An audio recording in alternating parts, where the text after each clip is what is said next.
Bible इतिहास में पात्रों और घटनाओं के द्वारा परमेश्वर बता रहा है कि युगों से जिन लोगों का अटूट भरोसा उनके ऊपर है, उनको कैसे प्रभु आशीष का कारण बना।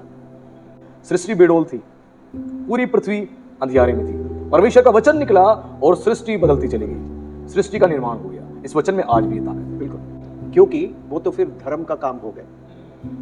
धर्म क्या है? मनुष्य का प्रयास परमेश्वर के पास पहुंचने की। हाँ जी। और बाइबल स्पष्ट कहती है कि ये सारे धर्म के काम फटे चितड़े मैले कपड़ों के समान। हम सब पापी है, अनुग्रह के द्वारा बचाए। बिल्कुल, कि जैसे एक जिम करने वाला व्यक्ति, उसको पता है अपनी मसल्स को स्ट्रांग करने के लिए मुझे वो एक्सरसाइज करना है, ठीक वैसे ही एक विश्वासी को अगर अपनी मसल्स स्ट्रांग करने, स्पिरिचुअल मसल्स, उसके लिए उसको सारे वो डिसिप्लिन फॉलो करने पड़ेंगे, डाइट्स फॉलो करनी पड़ेगी, बिल्कुल, जब ही जाके उसकी मसल्स स्ट्रांग होगी। बिल्कुल। आप सभी को जय मसीह की, praise the lord.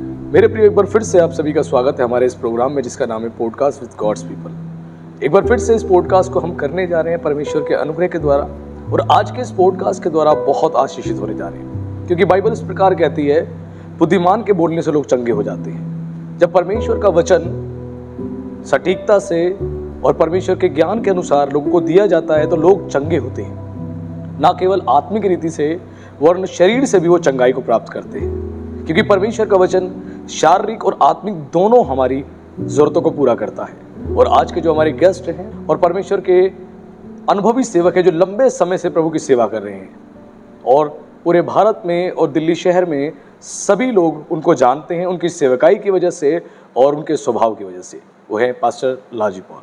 Praise the lord pastor. Praise the lord, praise the lord. हम प्रभु का धन्यवाद करते हैं कि परमेश्वर ने एक बार फिर से ये समय हमारे लिए ठहराया कि हम आपके साथ बैठ के परमेश्वर के वचन की एक चर्चा करें। थैंक यू पास्टर, ये प्रभु का अनुग्रह है, और अगर हमारे जीवन से प्रभु को महिमा मिलता है, इससे बढ़कर कोई बात नहीं। पास्टर, आपकी सेवकाई में बहुत सारी बातें हैं जो लोग जानते हैं और लोग आशीषित हुए, और सबसे अधिक बात मैं पिछले दिनों मैंने कई पासवानों से सुनी कि 1998 में जब आपने रेनहार्ड बोनके को उन्होंने नेहरू स्टेडियम में जब प्रचार किया था, आपने उनको हिंदी में ट्रांसलेट किया था जी। और जब आपने हिंदी में ट्रांसलेट किया था तो सुनने वाले लोगों ने एक बात मुझे बताई कि जब पास्टर लाजी पॉल जी उसको ट्रांसलेट कर रहे थे, सचमुच हमने बहुत आशीष पाई, क्योंकि जिस प्रकार वो ट्रांसलेट कर रहे थे, उनकी हिंदी के जो शब्द थे, जो उनकी बातें थी, जिस फ्लो में वो बोल रहे थे, पवित्र आत्मा हमें छू रहा था और हमने बहुत आशीष पाई। प्रेज द लॉर्ड, प्रभु को महिमा मिले। मुझे बड़ी खुशी हुई कि आपके बारे में बहुत सारे लोग जानते हैं, और सबसे खुशी की बात ये, अब लोगों को आपके द्वारा बहुत सारी बातें सुनने को मिल रही है और लोग आशीषित हो रहे हैं। जी, बहुत अच्छी बात। लेकिन मैं हमेशा कहता हूँ कि मुझे क्रूस के पीछे रहना है, लहू के नीचे रहना है। प्रेज यीशु मसीह देखना चाहिए। हाँ जी। और उत्तर भारत में प्रभु ने मुझे लंबे समय तक अनुवाद का सौभाग्य दिया, क्योंकि मेरा एक ही दर्शन था कि सुसमाचार का ये महिमामय संदेश हर कानों में गूंजना चाहिए। और इसलिए प्रभु ने ये अवसर दिया कि परमेश्वर के अभिषेक दास दासियों के का अनुवाद करने के लिए, और यही दर्शन के साथ मैंने किया। और मैं जानता हूँ और मैं प्रार्थना करता था कि प्रभु एक एक शब्द पवित्र आत्मा के द्वारा जीवन में बोया जाए। तो यही प्रार्थना के साथ मैंने ये सेवा को निभाया। और बाइबल बिल्कुल इसी प्रकार कहती है कि शब्द मारता है पर आत्मा जिलाता है। जी। जब परमेश्वर की आत्मा से भरे हुए लोग परमेश्वर के वचन को प्रचार करते हैं तो लोगों की जिंदगियों में एक बड़ा बदलाव आता है और लोग परमेश्वर के नजदीक आ पाते हैं। बिल्कुल। और ये ब्लेसिंग प्रभु ने आपको दी। प्रेज द लॉर्ड, प्रभु का अनुग्रह है। और हम उम्मीद करते हैं आज के इस पॉडकास्ट में भी हमारे लोग बहुत आशीषित होने जा रहे हैं। आमीन, जरूर। Praise the Lord. तो बस अब आज के पॉडकास्ट का जो हमारा टॉपिक है बहुत ही इंटरेस्टिंग है जी। वो टॉपिक है कि स्पिरिचुअल डिसिप्लिन को लेकर। आज आत्मिक अनुशासन में कई सारी बातें आती हैं, लेकिन आज अधिकतर विश्वासियों के जीवन में और पासवानों के जीवन में भी आत्मिक अनुशासन नहीं पाया जाता। बिल्कुल। जिसकी वजह से उनकी सेवकाई में बहुत सारे चैलेंजेस ऐसे आते हैं जिनका वो सामना नहीं कर पाते, या तो कमज़ोर पड़ जाते हैं, या उनको समझ ही नहीं आता अब अगली रणनीति हम क्या बनाएं और किस प्रकार हम आगे चलें। जी। तो आज की इस चर्चा के द्वारा हमारे लोग जो है इस विषय पर बहुत सारी बातें सुनना चाहते हैं और आशीषित होना चाहते हैं। तो सबसे पहला सवाल मेरा आपसे है कि आध्यात्मिक अनुशासन क्या होता है और सही मायने में जिसकी हर एक मसीह को जरूरत है। जी। ये सवाल मैं इसीलिए कर रहा हूँ, आज लोगों को इसके बारे में नहीं पता। वो बाइबल पढ़ना या प्रार्थना करना या फास्टिंग करना या फेलोशिप में जाना ही इनफ समझते हैं, जी। लेकिन उनको नहीं पता एक्चुअल में स्पिरिचुअल डिसिप्लिन है क्या। बिल्कुल। तो प्लीज आप थोड़ा सा बताएं ताकि हमारे लोग सुन के इसके बारे में जानकारी प्राप्त करें। बिल्कुल।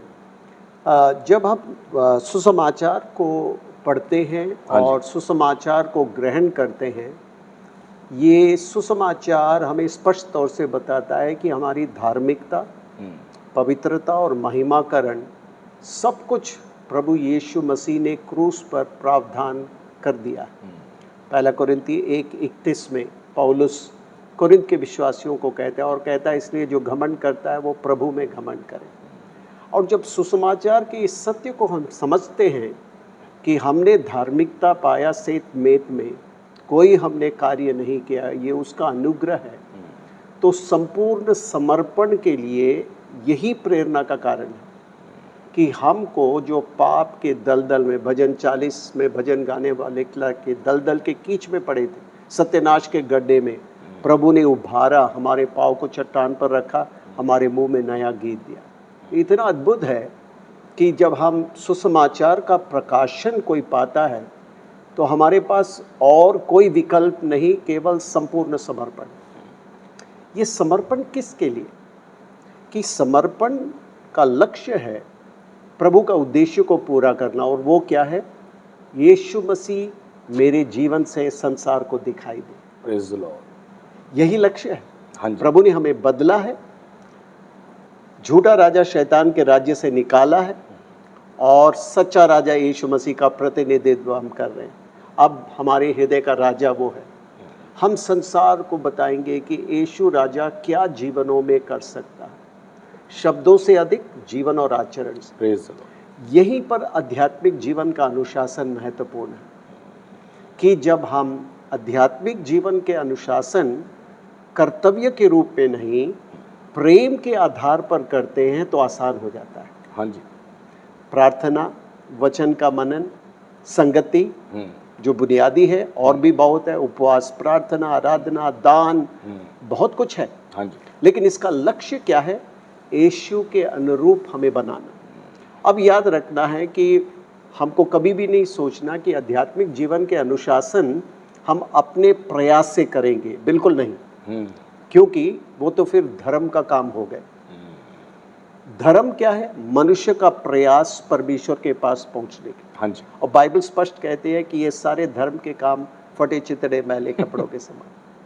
हम सब पापी है, अनुग्रह के द्वारा बचाए। बिल्कुल। अब ये जो आध्यात्मिक जीवन के अनुशासन, ये पवित्रता का वो सफर है जो जीवन पर्यंत है, और इस अनुशासन को पवित्र आत्मा के मदद से ही हम पालन कर सकते हैं।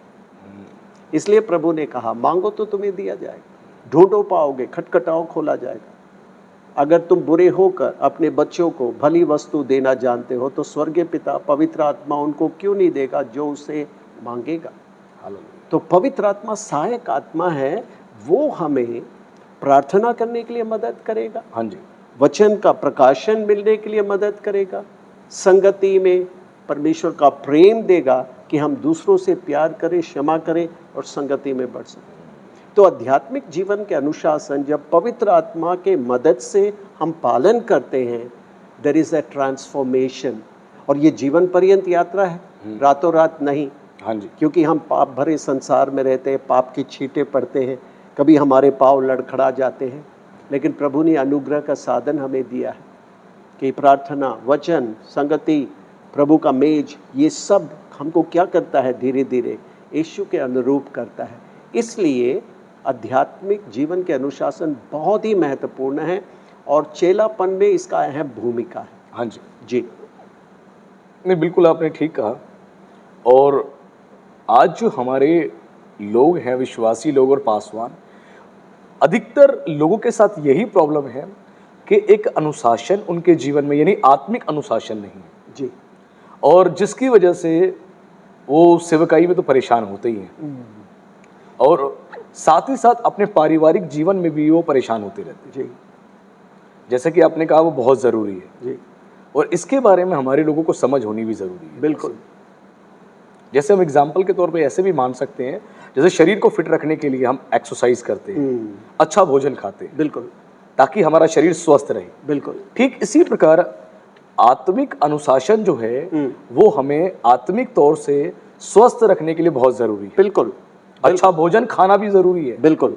अच्छा भोजन यानी परमेश्वर के सही संदेशों को, अच्छी बातों को, जो परमेश्वर की ओर से दिया गया हमें भोजन है, उसको खाना जरूरी है। बिल्कुल, बहुत जरूरी है। अगर हम नहीं खाएंगे तो स्वस्थ नहीं रहेंगे। आज कई लोगों की आत्मा में बहुत ज्यादा हम देखते हैं कड़वाहट है जी। कई लोग बहुत कड़वे हैं, आज भी कड़वाहट बहुत है। क्योंकि उसका कारण है, मैं बार बार अपने संदेशों में भी एक बात कहता हूं कि जैसा आपका आहार होगा वैसा आपका व्यवहार होगा। आप जिस प्रकार का भोजन खाओगे उसी प्रकार का आपका व्यवहार होगा। तो आत्मिक अनुशासन के अंदर यह चीज भी बहुत इंपॉर्टेंट है कि अच्छा भोजन हम खाएं स्वस्थ रखने के लिए अपने आप को। कई बार ऐसी कड़वाहट संसार में और मसीह समाज के अंदर भी गलत शिक्षाओं के द्वारा आ रही है जी।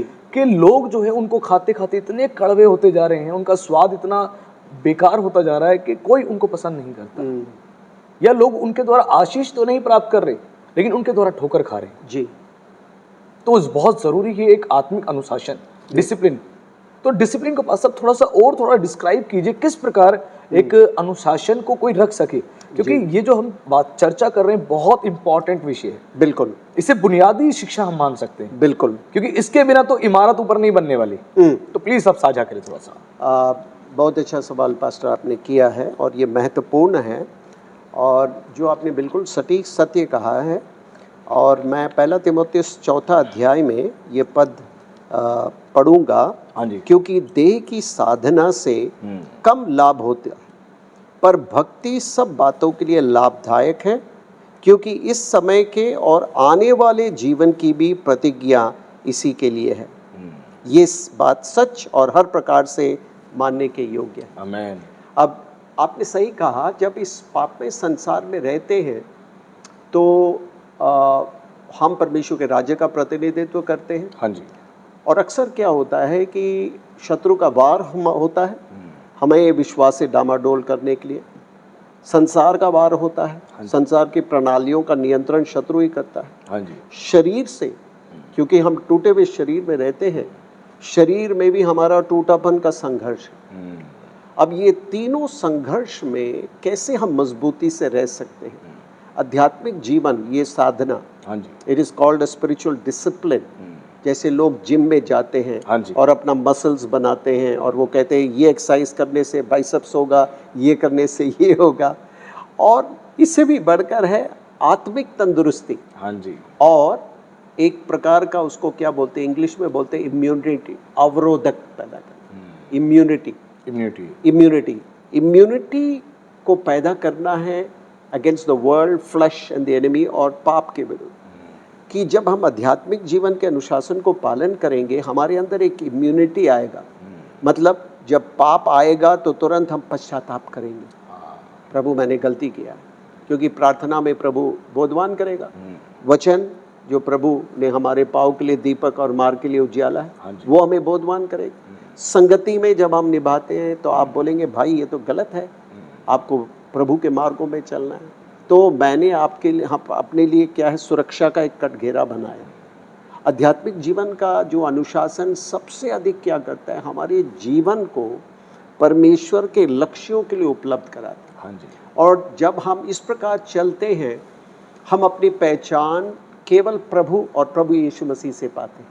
आमीन। हमारा पहचान पद पर नहीं है और लोग हमारे बारे में क्या कहते हैं नहीं। मतलब we are not driven by any other identity, you know, we are driven by the gospel identity कि प्रभु यीशु मसीह का मैं संतान हूँ, I am deeply loved, I am deeply accepted। और उस आधार पर जो व्यक्ति है सबसे सुरक्षित। हाँ जी। और यहाँ पर यही बात मैं कह रहा हूँ कि आध्यात्मिक जीवन के अनुशासन, डॉक्टर लैरी क्रैब ने अपने किताब इफेक्टिव बिब्लिकल काउंसलिंग में पेज 75 में उसने लिखा है कि 2 बातें हर एक व्यक्ति को चाहिए जो इस पृथ्वी पर है। हाँ जी। और वो लिखते हैं, 1 इज सिक्योरिटी, सुरक्षा। और ये सुरक्षा क्या है? कोई मुझसे प्यार करता है। वो कहता है कि you will only get it from God.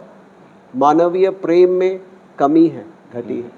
दूसरा है महत्व, वाई एम आई लिविंग, मेरा जीने का लक्ष्य क्या है, ये गॉस्पेल ही देता है। हाँ जी। मेरा जीने का लक्ष्य परमेश्वर की महिमा और भूमंडल के सब कुलों के लिए आशीष। और डॉक्टर लैरी क्राफ्ट कहते हैं कि जिसको ये दोनों जो है सत्य, ज़रूरत परमेश्वर से मिलता है, वो सबसे धन्य व्यक्ति है। सो इस प्रकार आध्यात्मिक जीवन के अनुशासन हमें इस जीवन में कटुता, संघर्ष, परख, परीक्षाओं के बीच में यीशु की सुंदरता, यीशु का महक हमारे अंदर से निकलने के लिए मदद करता है। नहीं तो हमारे पास कोई ताकत नहीं है। It is almost like John 15:5, प्रभु में वास करना, कि प्रभु के बगैर हम कुछ भी नहीं कर सकते। नहीं, बिल्कुल पास्टर साहब, आपने बिल्कुल सही कहा। जो आपने उदाहरण दिए ना, वो उदाहरण बिल्कुल सटीक थे कि जैसे एक जिम करने वाला व्यक्ति है, उसको पता अपने मसल्स को स्ट्रॉन्ग करने के लिए मुझे वो एक्सरसाइज करना है। ठीक वैसे ही एक विश्वासी को अगर अपने मसल्स स्ट्रॉन्ग करने, स्पिरिचुअल मसल्स, उसके लिए उसको सारे वो डिसिप्लिन फॉलो करने पड़ेंगे, डाइट्स फॉलो करनी पड़ेगी, बिल्कुल, जब जाके उसकी मसल्स स्ट्रॉन्ग होगी। बिल्कुल। जैसे उदाहरण के लिए अगर कोई बच्चा जिम में नया नया जाए, 16 साल का, 18 साल का, तो उससे 10 किलो के डंपल्स भी नहीं उठेंगे, लेकिन वो एक्सरसाइज करता रहेगा तो 10 किलो भी उठा पाएगा, फिर 20 किलो भी उठा पाएगा। बिल्कुल। वैसे ही स्पिरिचुअली जब हम स्ट्रांग होना शुरू हो जाते हैं तो हर प्रकार का प्रेशर हम झेल पाते हैं। बिल्कुल। जो हमारे मसल्स पे पड़ता है, अगर हम आध्यात्मिक अनुशासन हमारे पास नहीं होगा तो मजबूत ही नहीं हो पाएंगे। आपने बिल्कुल सही कहा। और हमारे लोगों को आध्यात्मिक अनुशासन की बहुत ज्यादा जरूरत है। बिल्कुल। क्योंकि आज अधिकतर पासवान बिजी बहुत ज्यादा है। बिजी होने में कोई बुराई नहीं है, प्रभु की सेवा के लिए आप बिजी हैं तो, लेकिन अगर ज्यादा आप बिजी हो गए और आप अपनी स्पिरिचुअल लाइफ को उसको डिसिप्लिन में नहीं रख पा रहे, तो आगे जाके शत्रु को एक मौका मिल जाता है एब्सोल्युटली अटैक करने का। बिल्कुल, बिल्कुल, एब्सोल्युटली। जब आप कमज़ोर हैं, वही मैंने कहा, वो शब्द मैंने इसलिए जानबूझकर इस्तेमाल किया। किसी को बुखार क्यों आता है, डॉक्टर बोलता है योर इम्यूनिटी इज लो, अवरोधक कम हो गया। तो अगर हम आध्यात्मिक जीवन के अनुशासन पवित्र आत्मा के मदद से नहीं कर रहे, आत्मा का फल नहीं, शरीर का काम होगा। बिल्कुल सही कह रहे हैं। और एक सुंदर उदाहरण हम यूहन्ना के सुसमाचार में देखते हैं। गतसमने भाग में प्रभु यीशु मसीह चेलों के साथ प्रार्थना कर रहे हैं। हाँ जी। और प्रभु को मालूम है कि उसको गिरफ्तार करने का समय आ गया। चेलों से कह रहे हैं प्रार्थना करो कि परीक्षा में ना पड़ो। चेले सो रहे, वो बार बार सो रहे। प्रभु ने उनको उत्साह किया, प्रार्थना करो। और तुरंत बाद एक घटना हम देखते हैं कि गिरफ्तार करने के लिए लोग आ गए। प्रभु यीशु मसीह का आप देखिए रिस्पॉन्स, प्रतिक्रिया, मैं ही हूँ, क्योंकि उनको मालूम था कि पिता का समय आ गया। पतरस क्या करता है, तलवार लेके। तो ये तलवार का काम, प्रभु ने कहा पतरस तलवार को मियान में रखो, क्योंकि जो तलवार उठाता है तलवार से ही मारा जाएगा। हाँ जी। शरीर के काम नष्ट करेगा, उन्नति नहीं करेगा। हाँ जी। आत्मा का फल प्रभु को महिमा देगा, लोगों के लिए उन्नति का कारण। हालांकि जी बिल्कुल सही कहा। बिल्कुल। मैं आप सभी को कहना चाहता हूँ, आज हम इस बात पर चर्चा कर रहे हैं प्रभु के अभिषिक्त सेवक के साथ कि आत्मिक अनुशासन कितना ज़रूरी है। अगर हमारे जीवन में आध्यात्मिक अनुशासन नहीं है ना, हम कुछ नहीं कर सकते। और आध्यात्मिक अनुशासन केवल एक दिन नहीं होना चाहिए, ये हर दिन होना चाहिए। कई बार क्या होता है, अनुशासन हम प्लान करते हैं, डिसिप्लिन में हम रहने का प्रयास करते हैं, 1 दिन 2 दिन 3 दिन, फिर हम छोड़ देते हैं, फिर से वापस शुरू करते हैं, फिर बंद कर देते हैं। लेकिन हमें धीरे धीरे आध्यात्मिक अनुशासन में आना ज़रूरी है। जो नियमित रूप से, जैसे कोई बच्चा जिम जाता है, एक्सरसाइज करता है, तो धीरे धीरे वो फिट होता है, उसके मसल्स बनते हैं, और जब मसल्स बनते हैं तो उसकी बॉडी अपने आप ही अच्छी दिखाई देती है। वैसे ही जो व्यक्ति लगातार नियमित रूप से आत्मिक अभ्यास करता है, आध्यात्मिक अनुशासन का पालन करता है, वो भी धीरे धीरे मजबूत होना शुरू हो जाता है, और उसकी मजबूती अपने आप दिखाई देती है। उसको बोलना नहीं पड़ता, देखो मैं मजबूत हूँ, उसकी मजबूती अपने आप दिखाई देती है। क्योंकि बाइबल भी इसी प्रकार कहती है, कुछ भी छुपा नहीं जो खोला नहीं जाएगा। अगर जब हम मजबूत हो रहे हैं, हमारी मजबूती आ रही है, तो वो मजबूती सबके सामने दिखाई देगी। जैसे कि प्रभु के दास ने एक वचन का कोटेशन दिया कि देह की साधना से कम लाभ होता है, लेकिन भक्ति सब बातों में लाभदायक है। फिजिकल एक्सरसाइज हम करते हैं, उससे हमें फायदा तो मिलेगा, लेकिन भक्ति के द्वारा हमें सब बातों में फायदा मिलेगा, इस पृथ्वी पर भी और इसके बाद आने वाले समय में भी हमें दोनों बातों में फायदा मिलेगा। इसलिए आध्यात्मिक अनुशासन होना बहुत जरूरी है। आज कई बार हम ऐसे लोगों की फेलोशिप में बैठते हैं जो हमारे समय को खराब कर देते हैं। हमें सबसे पहले अपने आप को अनुशासित करना पड़ेगा। जहाँ जाके हमारा टाइम खराब हो रहा है 2 घंटे 3 घंटे और हमें कोई बेनिफिट नहीं हो रहा, हमें उन लोगों की संगति छोड़नी पड़ेगी, कट ऑफ करना पड़ेगा। जिस मोबाइल को हम बहुत ज़्यादा यूज़ करते हैं, जिससे हम पूरा दिन अपना खराब कर रहे हैं, उसको हमें अपने आप से थोड़ा अलग करना पड़ेगा। हमें आध्यात्मिक अनुशासन को अपने जीवन में लाना पड़ेगा और ये एक दिन से नहीं आएगा। लगातार आप प्रयास करेंगे, कई बार ये अनुशासन टूटेगा, फिर से आप शुरू करेंगे, फिर टूटेगा, लेकिन धीरे धीरे धीरे धीरे जब इसका आप पालन करते चले जाएंगे तो आपको पता लगेगा इसके कितने फायदे हैं। आज हमें इस बात को समझना पड़ेगा।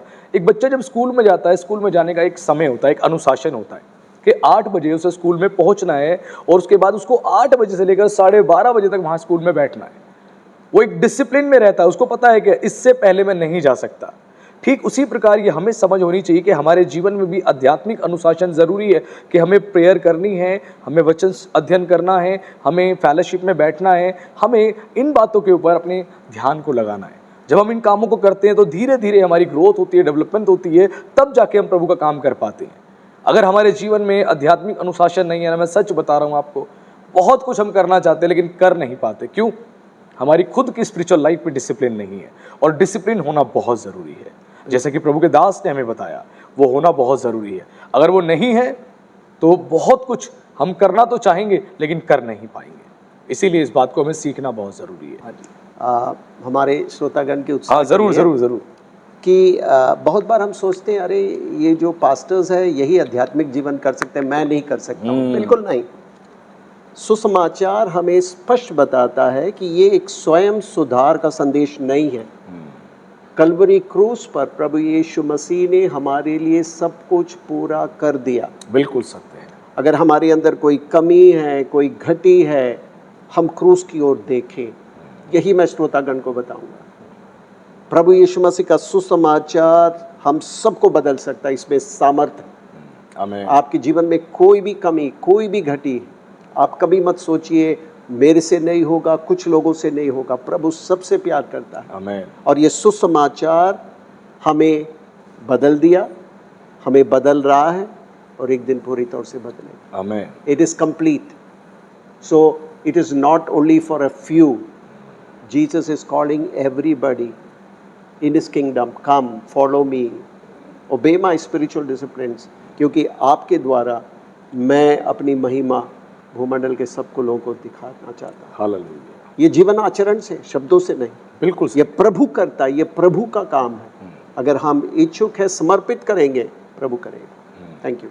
नहीं, बिल्कुल सही कहा आपने पास्टर। प्रभु की सामर्थ हर एक को बदल सकती है। बिल्कुल।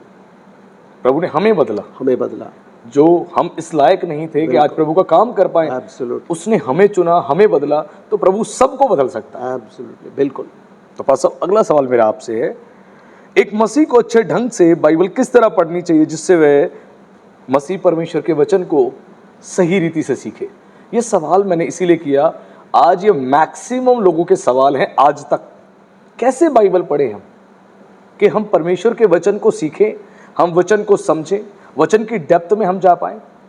आज भी ये सवाल है। लेकिन आज भी लोग, अधिकतर लोग जो हैं, आज भी वचन को केवल रीडिंग के पर्पज से पढ़ते हैं और जितना उनको समझ आता है वो काफ़ी इनफ समझ के कंप्लीट कर देते हैं। लेकिन जब वो पासवानों को सुनते हैं, प्रचारकों को सुनते हैं, तब उनको समझ में आता है कि इस वचन की इतनी डेप्थ है, इनकी गहराई है। तो प्लीज़ आप बताएं कि किस प्रकार एक व्यक्ति अच्छे ढंग से बाइबल को पढ़े जिससे वो परमेश्वर के वचन को सीख भी सके, अपने जीवन में इंप्लीमेंट भी कर सके और समय आने पे दूसरों को सिखा भी सके।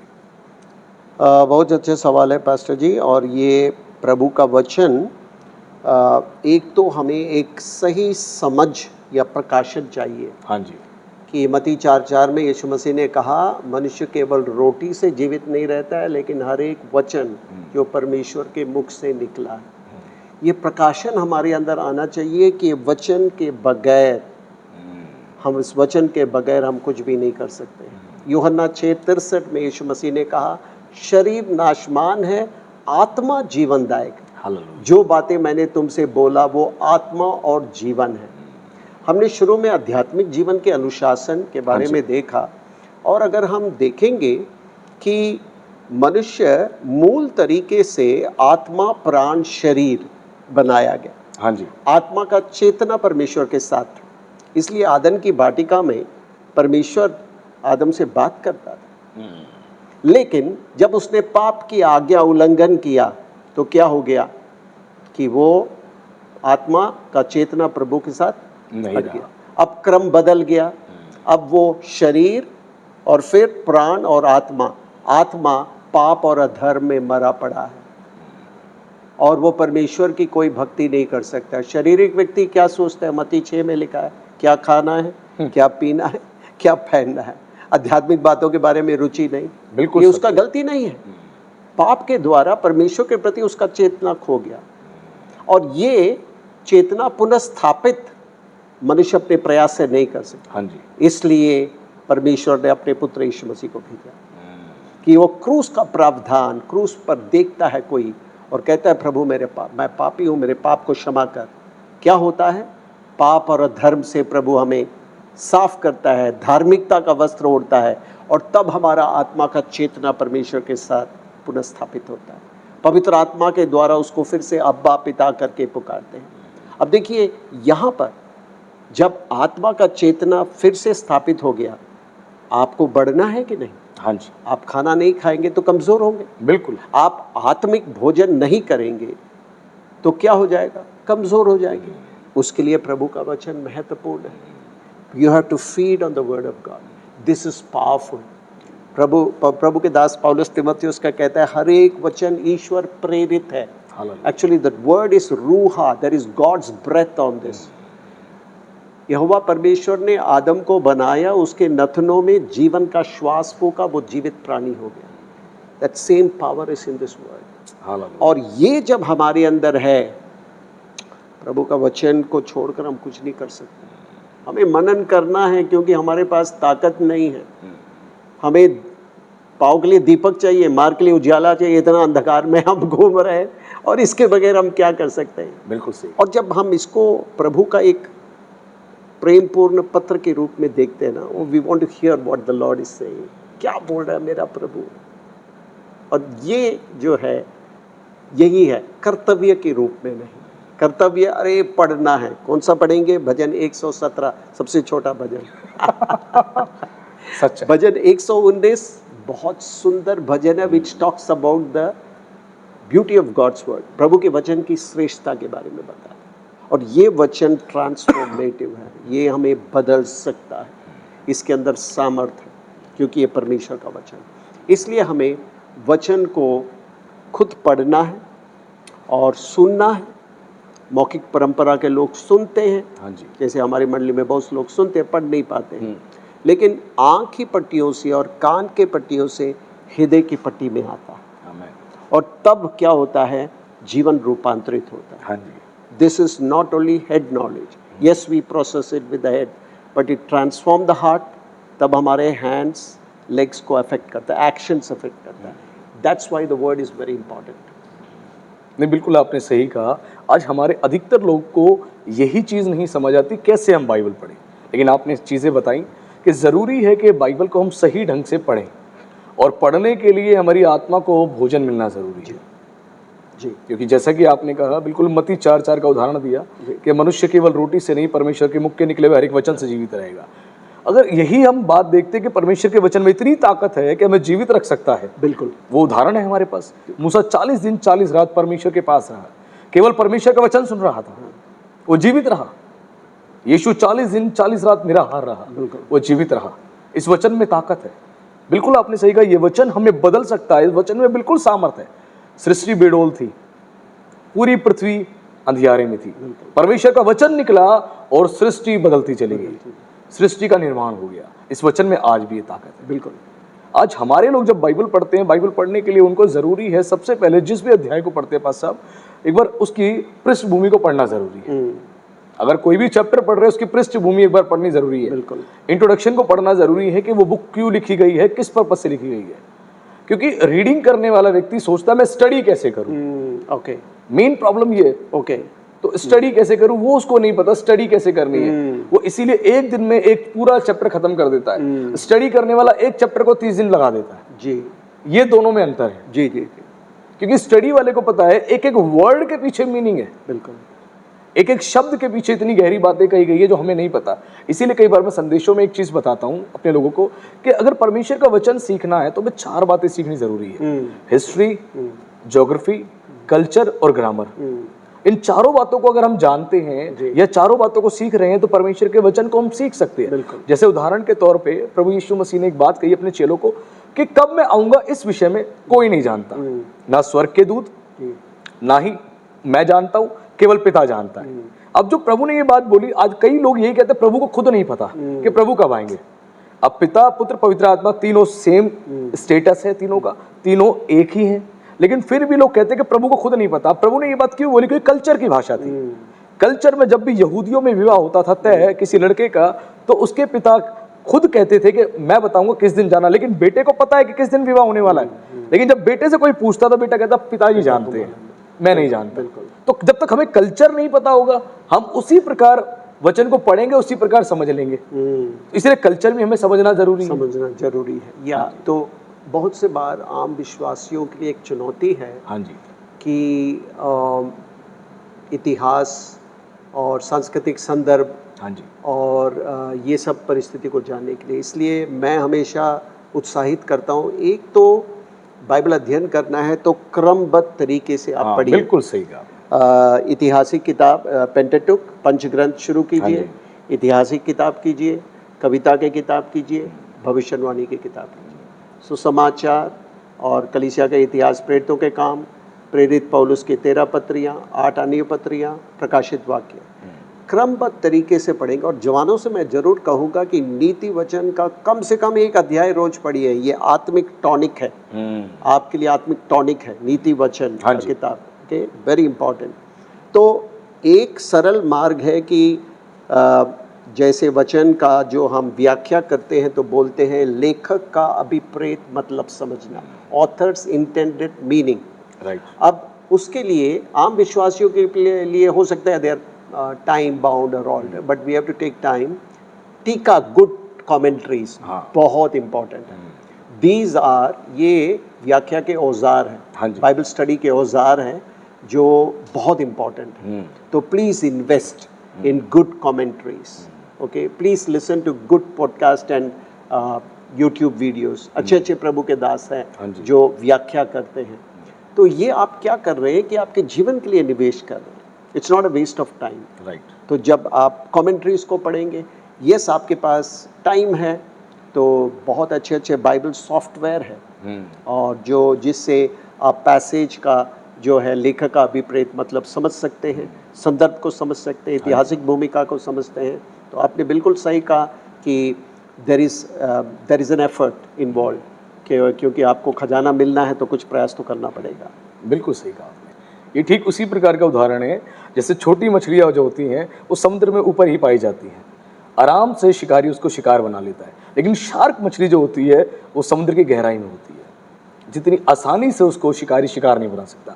तो जितना गहराई से हम परमेश्वर के वचन को जानते हैं उतना ही भरमाए कम जाएंगे, हम भरमाने से बच जाएंगे, उतना ही गलत शिक्षाओं से बच जाएंगे। इसीलिए हर एक विश्वासी को जरूरी है कि वो धीरे धीरे आगे बढ़े, बिल्कुल, और वचन सीखे। केवल सीमित मात्रा में ना बैठा रहे कि हमने जो 4 बातें सीखी हैं पिछले 10 साल में उन 4 बातों पे हम टिके हुए हैं। बच्चे को हर प्रकार का भोजन दिया जाता है, उसके शरीर का विकास होता है। वैसे ही हमें हर विषय में परमेश्वर के वचन को सीखने का प्रयास करना चाहिए ताकि हमारा शरीर, आत्मिक शरीर जो है हर जगह से विकसित हो जाए। क्योंकि कई लोग मैंने ऐसे भी देखे जो आत्मिक रीति से विकसित हैं, चर्चिस में इस्तेमाल हो रहे हैं, प्रभु की सेवा के लिए इस्तेमाल हो रहे हैं, लेकिन जैसे ही हल्का सा कोई प्रेशर फैमिली की तरफ से आया या प्रेशर चर्च की तरफ से आया, वो अपना आपा ही खो बैठते हैं, क्योंकि उनका जो मानसिक स्तर है वो इतना मजबूत नहीं है कि वो प्रेशर झेल पाए। मानसिक स्थिति कमजोर है उनकी। तो ऐसी जरूरी है कि वचन को हर दिन हम पढ़े। अगर हम दिमागी तौर से कमजोर हैं, हमारी मानसिक स्थिति कमजोर है, हम थोड़ा भी प्रेशर नहीं झेल पाते, हम थोड़ी भी परेशानी नहीं झेल पाते, तो उसके लिए हमें परमेश्वर के उन वचनों को पढ़ना पड़ेगा जो हमें मजबूत बनाए। बिल्कुल ठीक, आपकी वाली बात है, टॉनिक लेना पड़ेगा। जी जी जी जी जी। नीति वचन टॉनिक है, वो बुद्धि और ज्ञान से भरी बात है, क्योंकि बुद्धि का लेक है। तो इसमें पास्टर आपने बिल्कुल सही कहा, वचन में भी लिखा है कि बुद्धिमान अपने घर को चट्टान पर बनाता है। आमीन। बहुत महत्वपूर्ण सत्य है। जो अपने जीवन को प्रभु के वचन पर आधारित करेगा, हाँ जी, बारिश होगा, बाढ़ उठेगा, आंधी आएगा, वो घर नहीं गिरेगा, सही बात है। वो घर नहीं गिरेगा। यस, झेलना पड़ेगा, बट प्रभु उसको मजबूत करेगा। आमीन। और ये जो बात हमको हमेशा याद रखना है। और मैं हमेशा कहता हूँ ये मेरे विश्वासियों से, बाइबल इतिहास और लौकिक इतिहास में फ़र्क है। बाइबल इतिहास में पात्रों और घटनाओं के द्वारा परमेश्वर बता रहा है कि युगों से जिन लोगों का अटूट भरोसा उनके ऊपर है, उनको कैसे प्रभु आशीष का कारण बना रहे। तो जब हम इसको पढ़ते हैं, हम देखते हैं कि कैसे, जैसे एजरा है, नेहमिया है, डैनियल है, कितना भयंकर परिस्थिति के बीच में भी जब इस महान परमेश्वर पर उन्होंने भरोसा रखा, हाँ जी, इस इतिहास के प्रभु ने उनको इतिहास के लिए आशीष का कारण बना। True. That is the inspiration we have. लौकिक इतिहास में हम पढ़ते हैं, क्यों? घटनाओं को पढ़ते हैं ताकि उनका गलती हम ना करें, बट अक्सर कर बैठते हैं, हाँ जी, वही दोहराते हैं। So the biblical history is very important. Reading the Bible इसलिए बहुत ज़रूरी है, जैसे आपने जोर दिया। बिल्कुल सही कहा। और ये आध्यात्मिक जीवन का बहुत इम्पॉर्टेंट अनुशासन और बुनियाद है। मैं आप सभी से कहना चाहता हूँ, आज हमने इस बात को फिर से सुना और सीखा हमने कि परमेश्वर का वचन हमारे लिए कितना ज़रूरी है। आज आपके कई सारे सवाल थे कि कैसे हम वचन को पढ़ें ताकि वचन की गहराई को हम समझ पाएँ। और वचन को समझने के लिए, जैसे कि प्रभु के दास ने कहा, आप बहुत सारे बाइबल टीका को खरीद सकते हैं। आपको इन्वेस्टमेंट करनी पड़ेगी। आप अपने कपड़ों पे इन्वेस्टमेंट करते हैं, अपने खाने पीने पे इन्वेस्टमेंट करते हैं, वैसे ही अपनी स्पिरिचुअल लाइफ पर भी इन्वेस्टमेंट करें। परमेश्वर के वचन को सीखने के लिए इन्वेस्टमेंट करें। अच्छी बाइबल सेमिनरीज है, वहाँ आप जा सकते हैं तो ज़रूर जाएं, ज़रूर उन सेमिनरीज को ज्वाइन करें। ऑनलाइन क्लासेस होती हैं, उनको ज़रूर सुनें। और अगर आप कुछ ऐसे बाइबल टीका खरीद सकते हैं, बहुत सारी ऐसी बाइबल्स हैं जो स्टडी के लिए बहुत अच्छी है, उनको आप परचेज़ करें। अच्छे ऐसे ऑथर्स हैं, उनकी बुक्स को आप परचेज़ करें और पढ़ें, ताकि आपकी नॉलेज जो है डेवलप हो और परमेश्वर के वचन को और गहराई से आप समझ सको और सीख सको। और इसमें आपको इन्वेस्टमेंट करनी पड़ेगी। अगर आप इन्वेस्टमेंट नहीं करोगे तो आप परमेश्वर के वचन को और अच्छे से समझ नहीं पाओगे। और जितने अच्छे से आप वचन को समझोगे, आप समझ लीजिए, उतने अच्छे से आप परमेश्वर को समझ रहे हैं। क्योंकि कई बार हम परमेश्वर को नहीं समझ पाते क्योंकि उसके वचन को नहीं जानते। और जब उसके वचन को हम जान लेते हैं तो परमेश्वर को जान लेते हैं। तो बहुत ज़रूरी है कि हम अपनी आत्मिक जीवन में इन बातों का ध्यान रखें। अगर आप ध्यान नहीं देंगे तो मैं सच बता रहा हूँ, सालों साल हमारे निकल जाएंगे, लेकिन हम परमेश्वर के वचन को उसी सीमित मात्रा में जानते होंगे और वहीं पे हमारी गाड़ी रुकी होगी। उसके आगे जाने के लिए हमें पवित्र आत्मा की सहायता की ज़रूरत है और हमें अपनी इन्वेस्टमेंट करने की ज़रूरत है। वो इन्वेस्टमेंट आपको आत्मिक जीवन में बहुत मजबूत बनाएगी। इसलिए ज़रूरी है इन बातों को हम सीखें। तो पास्टर साहब, अगला सवाल मेरा आपसे है, एक मसीह को प्रतिदिन प्रार्थना करनी क्यों ज़रूरी है? उसके क्या फ़ायदे हैं जिससे वो आशीषित होता है? ये सवाल मैंने इसीलिए किया, आज बहुत से लोग प्रार्थना तो करते हैं और बड़ा ये साधारण सवाल है क्योंकि हर मसीह प्रार्थना करता है, लेकिन मैंने इसमें जो बात ऐड करी, इसके फायदे क्या हैं और क्यों करना ज़रूरी है, तो प्लीज़ थोड़ा सा आप बताएं। क्योंकि कई लोग प्रार्थना स्किप कर देते हैं, जैसे आज प्रार्थना कर ली और बिजी हो गए, उसके बाद अगले 1-2 दिन और प्रार्थना कर ही नहीं पाए, तो उनको बाद में पता लगता है कितना हमने नुकसान उठा लिया। बिल्कुल। तो प्लीज आप एक्सप्लेन करें प्रार्थना क्यों जरूरी है, उसके फायदे क्या हैं, तो प्लीज आप बताएं। जी, प्रार्थना मूल तौर से हम देखते हैं भरोसे का एक मुद्रा है। हाँ, it is a posture of dependence. यूहन्ना 15:5 प्रभु ने कहा कि मेरे बगैर तुम कुछ भी नहीं कर सकते। तो अगर हम अपने जीवन को उस सत्य पर आधारित कर रहे हैं तो प्रार्थना हमारे लिए अनिवार्य होगा और हम हमेशा दौड़ कर जा सकते हैं, क्योंकि वचन में लिखा है कि धार्मिकता यीशु मसीह के द्वारा हमको मिल गया। हम अनुग्रह के सिंहासन के पास दौड़ कर जा सकते हैं, अब्बा पिता करके पुकार सकते हैं। और कितना ज़रूरतें हमारे चारों ओर, इतना प्रेशर्स, दबाव। और आपको क्या लगता है प्रार्थना के बगैर हम संसार को सामना कर सकते हैं? मैंने तो अनुभव किया बिल्कुल नहीं, बिल्कुल नहीं। मैं सुबह उठता हूँ तो मैं एकदम प्रभु के चरणों में बैठता हूँ। मैंने कहा प्रभु जब तक आपका अनुग्रह नहीं है मैं कुछ भी नहीं कर सकता। प्रार्थना के लिए निर्धारित समय देना बहुत ज़रूरी है। हाँ जी, क्योंकि वो अनुशासन का अंतर्गत है। लेकिन मूल तौर से आप वचन में देखेंगे प्रार्थना हमारा जीवन शैली बनना चाहिए। मत्ती 6:21 में लिखा है, जहाँ पर तेरा धन है वहाँ पर तेरा मन है। Praise the Lord. तो हम जब अकेले बैठते हैं, हमारे विचार किसकी ओर जाता है? भजन गाने वाला कहता है, हे प्रभु स्वर्ग में तेरे सिवाय मेरा कोई नहीं, पृथ्वी में भी तेरे ही सिवाय तू ही है मेरे लिए। हमारे लिए, एक भक्त के लिए, यीशु मसीह का चेले के लिए यीशु है सबसे बड़ा धन। Praise the Lord. तो हम उसके साथ लिपटे रहेंगे। प्रार्थना यही है। Every second we are crying, Lord help me, thank you Lord for your presence. हम कांस्टेंट डिपेंडेंस में, प्रेयर का एसेंस वही है कि हम इस बात पर बिल्कुल स्पष्ट है कि प्रभु के बगैर हम कुछ भी नहीं कर पाएंगे। और वो है और जब भी हमारे सामने चुनौती है, हमको मालूम है कि एक ऐसा सहायक है जिसके सामने हम रो सकते हैं, आंसू डाल सकते हैं, लोग हमें गलत समझेंगे, लेकिन प्रभु के सामने आप आंसू बहा सकते हैं, आप हंस सकते हैं, अपनी चुनौतियों को बता सकते हैं। वो कितना एक उत्तम सहायक है, हाँ जी, जो हमारी सुख दुख परिस्थिति में हमको चला सकता है। तो इसलिए प्रार्थना बहुत ही अनिवार्य और ज़रूरी है, and not as a duty but as a love relationship with the Lord. Duty, कर्तव्य में मैं हमेशा कहता हूँ, अगर प्रार्थना को आप क्रिया के रूप में देखेंगे, उसमें सूखापन। आप कहेंगे 1 घंटे में प्रार्थना करूँगा, 10 मिनट खत्म हो गया, आपको पता नहीं, ये टाइम खत्म नहीं करेंगे। लेकिन आप अपने दोस्त के साथ फ़ोन पे बात करेंगे, 2 घंटा हो गया, पता ही नहीं चला। वो प्रेम है, संबंध, प्रेम, यही बात। नहीं, बिल्कुल सही कहा आपने, क्योंकि प्रार्थना के विषय में हमारे लोग जानते हैं लेकिन उतनी गहराई से नहीं जानते। और प्रार्थना इंपॉर्टेंट है, वो आपने बिल्कुल ठीक कहा, ये हमारे संबंध को बताता है। अगर पति पत्नी विवाह के बाद एक दूसरे से बात ही ना करें, उनके रिश्तों में खटास आ जाएगी। वैसे ही अगर किसी ने प्रभु को ग्रहण कर लिया है, अपना जीवन दे दिया है, अगर वो प्रभु से बैठ के बात ही ना करे तो रिश्ते में खटास आ जाएगी, रिश्ता अच्छा नहीं चलेगा। क्योंकि ना हम प्रभु की आवाज़ सुन पाएंगे, ना प्रभु की बात को समझ पाएंगे, ना हमें डायरेक्शन मिलेगी। हम अपनी ही मर्जी से सारे काम करेंगे और फिर बाद में दुखी हो जाएंगे। बिल्कुल, बिल्कुल। आज अधिकतर लोग ऐसे जीवन जी रहे हैं, सही बात। सब कुछ कर लेते हैं, प्रभु ऐसा क्यों हो गया, प्रभु से कभी बैठ के पूछा नहीं। बड़े बड़े निर्णयों को लेने के लिए प्रार्थनाओं में बैठना जरूरी है।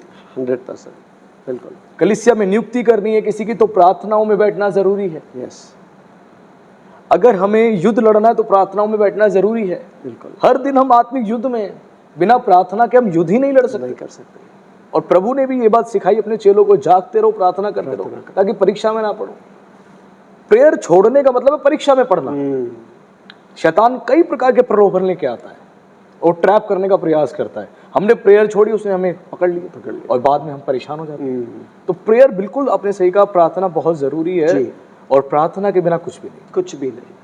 और मैं ये भी जोड़ूंगा, और मैं हमेशा ये उदाहरण देता हूँ मंडली में कि हमारी 2 ग्रैंड चिल्ड्रन है, नाथिन, बेटी वाली बेटी का 2, तो छोटा वाला अद्विक से दिन भर थकान के बाद मैं और मेरे वाइफ सोचते उससे बात करेंगे। तो हम अपनी बेटी को बोलते, वीडियो पे कनेक्ट करते, बोलते बेटे को बुलाओ, अद्विक को बुलाओ, बात करना चाहते। वो दौड़ कर आता है और कहता है, नाना आज मुझे आपसे बात नहीं करना है। तो प्रभु ने मुझे प्रार्थना के बारे में सिखाया। स्वर्गीय पिता हमसे इतना प्यार करता है, वो हमारी आवाज़ सुनना चाहते हैं और हम क्या बोलते हैं, मैं बिजी हूँ। तो उससे मैंने प्रार्थना के बारे में बहुत एक इम्पॉर्टेंट ट्रूथ सीखा कि हमारा स्वर्गीय पिता कितना लालायती है हमसे बात करने के लिए, is waiting for us to come and talk, you know. But हम लोग इतने बिजी है, अभी टाइम नहीं है, अभी वो है। तो it's a relationship, it's a beautiful relationship. बिल्कुल सही कहा आपने। और ये एक बहुत पर्टिकुलर, एक चर्च का एक पर्टिकुलर रिलेशन मजबूत होना ज़रूरी है। कलीसिया दुल्हन है, यीशु दूल्हा है। बिल्कुल। और दुल्हन अपने दिल की बात दूल्हे से अकेले में कहती है। बिल्कुल।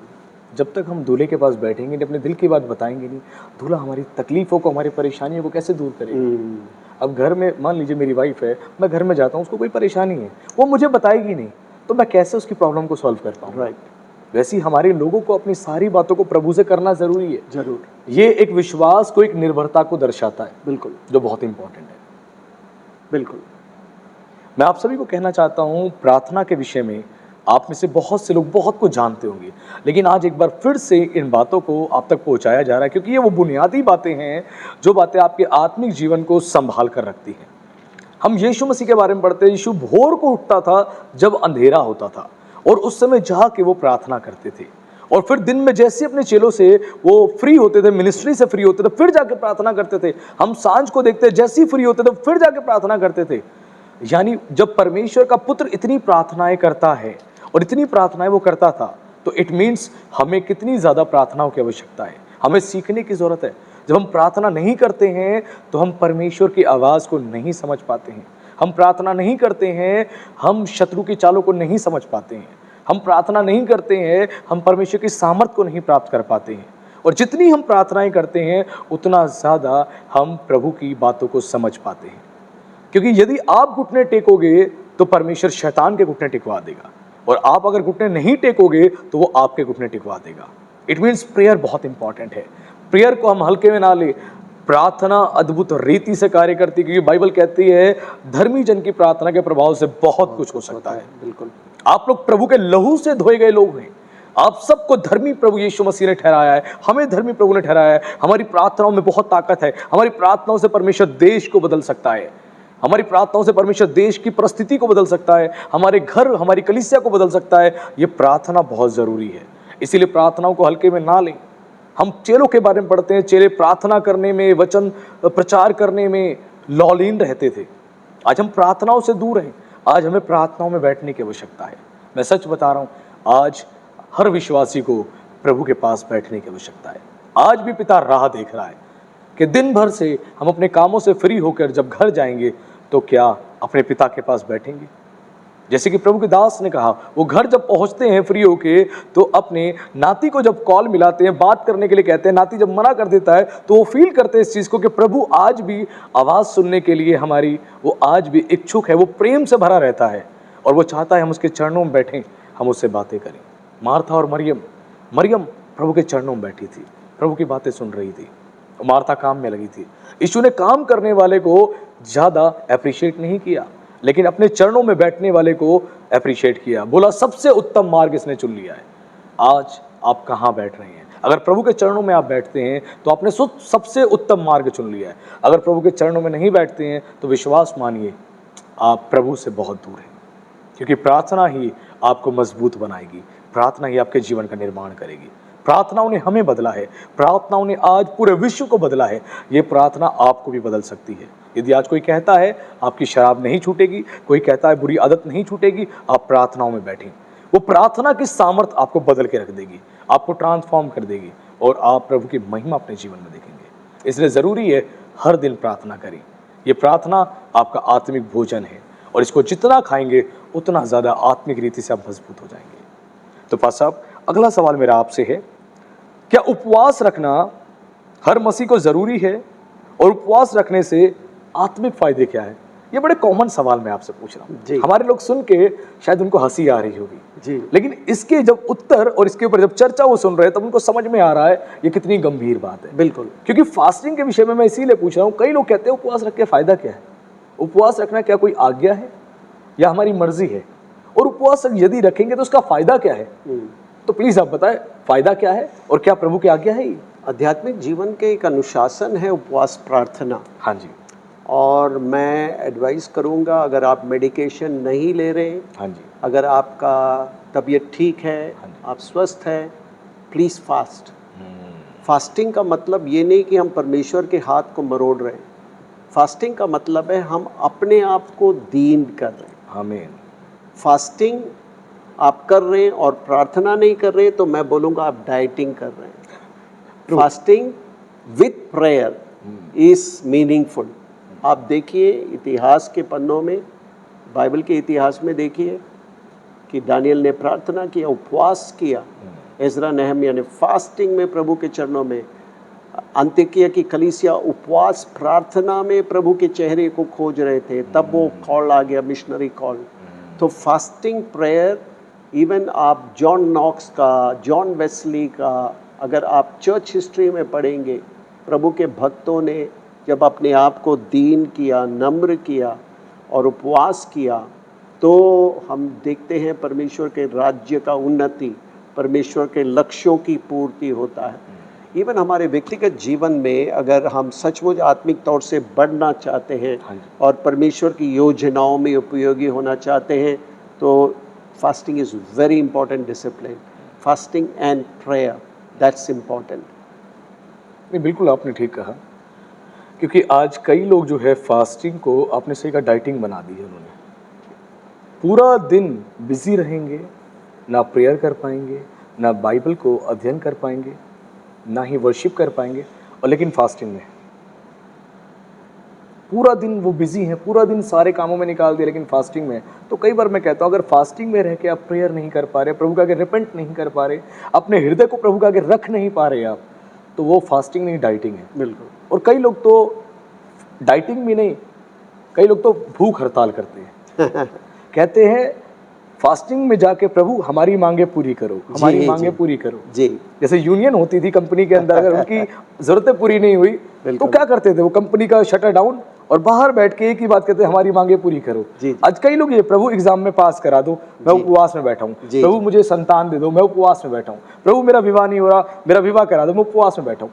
उनको उपवास के अर्थ नहीं पता। बिल्कुल। उपवास के अर्थ ये थे ही नहीं जो अर्थ आज बन गए हैं।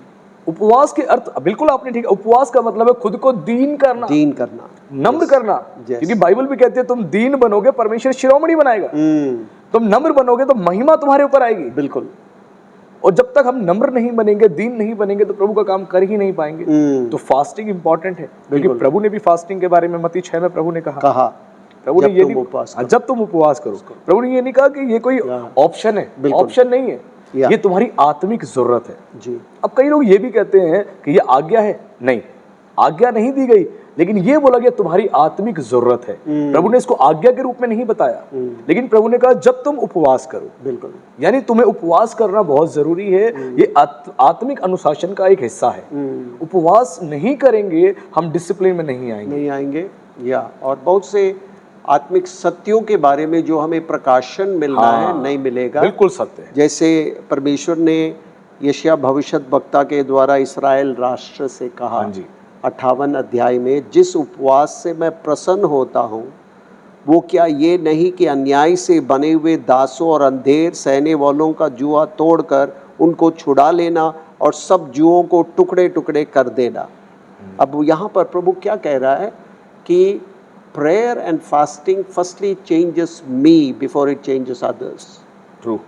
हमारे अंदर बदलाहट की बहुत ज़रूरत है। उपवास प्रार्थना सर्वप्रथम मुझे बदलता है। और प्रभु ने अपने लोगों से कहा कि जब तुम इस प्रकार करोगे, मतलब उपवास प्रार्थना क्या करता है कि दोनों पहलू, क्रूस का दो पहलू, परमेश्वर के साथ संबंध, आपसी संबंध, हाँ जी, दोनों में अगर कमी घटी है तो हमें बोधवान करता है, हम पुनः स्थापित होता है यहाँ पर। और प्रभु कहता है कि अगर तुम ऐसे करोगे, अगर तू इस प्रकार उपवास करोगे तो लिखा है यहोवा तुझे लगातार लिया चलेगा, अकाल के समय तुझे तृप्त और तेरी हड्डियों को हरी भरी करेगा, और तू सींची हुई बारी और ऐसे सोते के समान होगा जिसका जल कभी नहीं सूखता। आमीन। तेरे वंश के लोग बहुत काल के उजड़े हुए स्थानों को फिर बसाएंगे, तू पीढ़ी पीढ़ी की पड़ी हुई नींव पर घर उठाएगा, तेरा नाम टूटे हुए बाड़े का सुधारक और पतों का ठीक करने वाला पड़ेगा।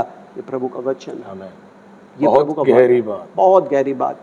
And this comes by fasting and praying and humbling ourselves in the hands of the Lord. ये मैंने यशायाह 58 पढ़ा, 6 पद से मैंने जिक्र किया। बहुत गहरी बात जी। नहीं पास साहब, बिल्कुल सही कहा आपने। आज यदि हमारे लोग इस फास्टिंग के विषय में सीख लेना तो सच में बहुत बड़ा बदलाव उनके अंदर आएगा, क्योंकि कई बार प्रेयर वो काम नहीं कर पाती जो फास्टिंग और प्रेयर कर देती है। बिल्कुल। एक सपोर्ट मिल जाता है। बिल्कुल। क्योंकि पौलुस भी कहता है मैं अपनी देह को मारता कूटता और वश में लेके आता हूँ। जब भोजन को हम ना कहते तो आत्मा को हम हाँ कहते हैं, क्योंकि आत्मा और शरीर दोनों के बीच में एक बैटल है जी। उस बैटल में आत्मा को हमें जिताना है। बिल्कुल। वो जब होगा जब शरीर को ना कहेंगे। बिल्कुल।